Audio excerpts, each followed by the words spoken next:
Assalamu alaikum. Aka nan kala. Assalamu alaikum. Alhamdulillah ga jiya lafiya. Lafiya na wala. Na kira da zu. Wannan fice fashe. Daga baya muke ganin Allah sarki.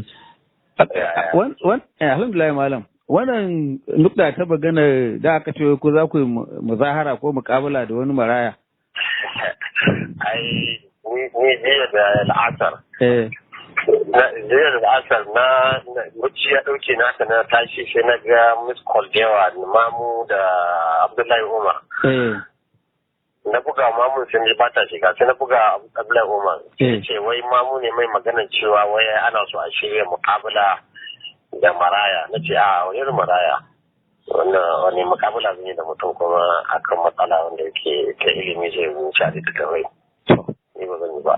Sai muka samu Mamu muka ga mishi a wannan gida cewa sannan kuma shi dama ai shi wancan ɗan hayaniya ne ba ma mutum bane wanda za a yi muƙabala da shi ta hankali.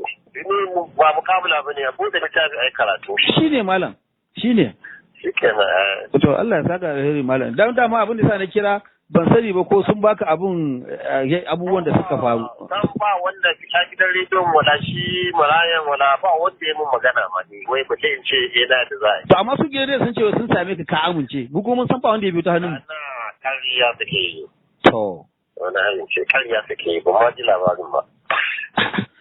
Subhanallah. Shi ne ban san me suke nufi ba ne. A neman suna ne ka san ƙananan gidan rediyon nan suna son su haɗa abin da za su yi suna a ce an ji wurin su. Yawwa to shine amma tabbas ba ikhlasi bane ba abu ne na neman suna da shuhura kawai malam. Na neman suna ne da shuhura ba neman gaskiya. Gaskiya ne.